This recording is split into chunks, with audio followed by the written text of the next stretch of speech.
opening line of his announcement email was, quote, "America is an idea based on a founding principle. All men are created equal." Now, in so many ways, Vice President Biden just still has the touch. He made his announcement via video, of which he said, "You know, when I was a kid, we used to call these talkies." And he presented himself sort of as an everyman candidate. It doesn't matter what race, age, gender, or sexuality you are. Joe Biden wants to smell your hair. Did you see the non-endorsement that Obama released? No, what did he do? It was just like, I hear my good friend Joe Biden wants to be president. Like, it was really non-committal. It was like like if your friend asked you to come over to like their candle party, to go, but you leave the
is basically the same one as Steph Curry.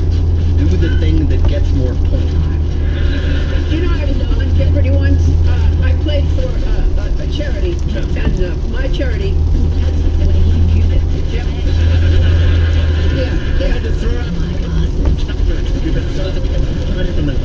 Were taken away from him. To his head, so he didn't have. We've been at a game show in Australia where I was tanking, so I just started slapping the other people's buzzer. It was like, so, yeah, thinking I was on camera or not, and I would just, and they go, "Sophie!" And she's like, "He keeps hitting my buzzer." I go, "Hey, you're gonna lose, just lose, don't drag me into it." It's a true story. Am I the only panelist who has not been on a game show? I have sometimes gotten home early and watched Jeopardy, but then rewound it on the DVR and then rewatched it with my wife, so I seem like really smart. What's crazy, of course, is people are criticizing this guy because he's too good. He's taking all the fun out of Jeopardy. He's just going to win. He's showing off. On the day of his biggest win, he calculated out the right wager so that his total, when he won, was a tribute to his daughter's birthday. And all of the bitter nerds watching him said, "Oh, great, he had sex once, too."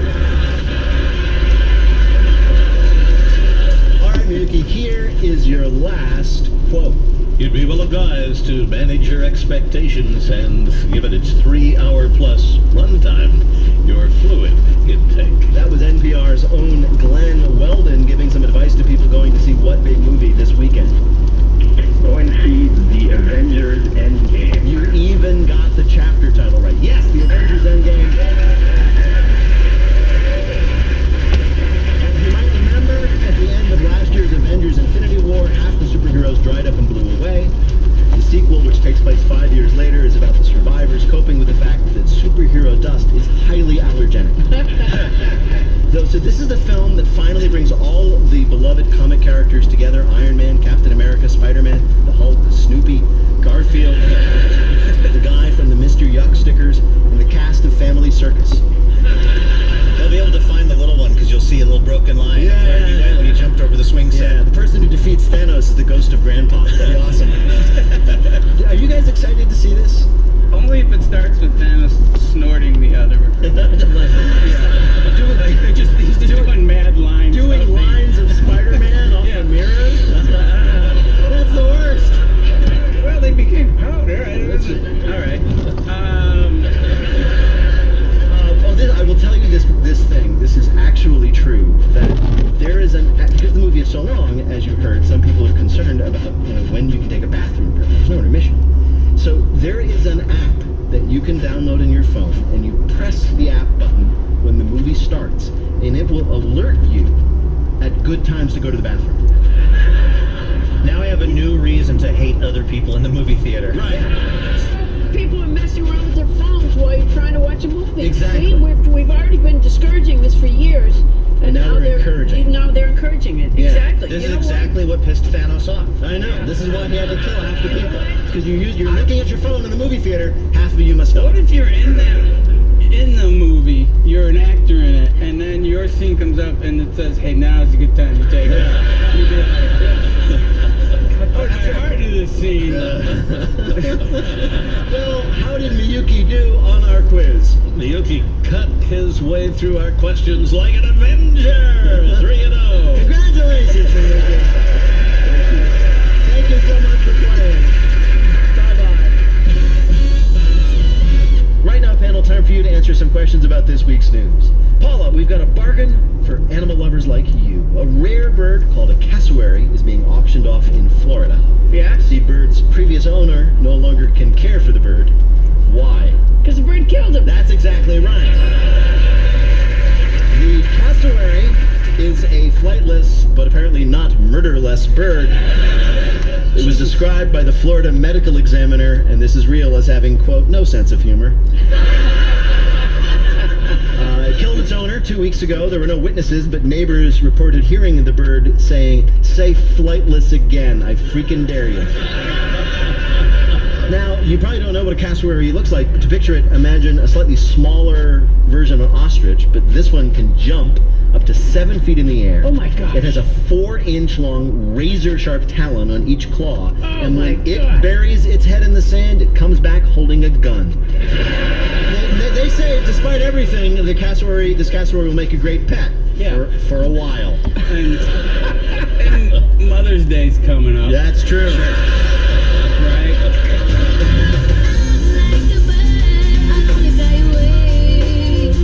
Coming up, it's Infrastructure Week, finally! In our Bluff the Listener game called 1-888-WAIT-WAIT to play. We'll be back in a minute with more of Wait, Wait, Don't Tell Me from NPR. On 90.9 FM. Supporting WHYY, the Free Library of Philadelphia on the Parkway. Summer author events include cook and actress Mater Joffrey, director John Waters, New Yorker writer Adam Gopnik, novelists James Patterson, Tommy Orange, and Jennifer Weiner, reporters Frank Langfit and Mark Cram Jr., historian Rick Atkinson, Magic Treehouse creator Mary Pope Osborne, Nicole Dennis Ben, Eve Ensler, and many more. Details at freelibrary.org/author events. Les Miserables, Victor Hugo's classic tale of love, survival, and hope in war-torn France, has come to Masterpiece on PBS. The saga continues tonight at 9 on WHYY TV 12.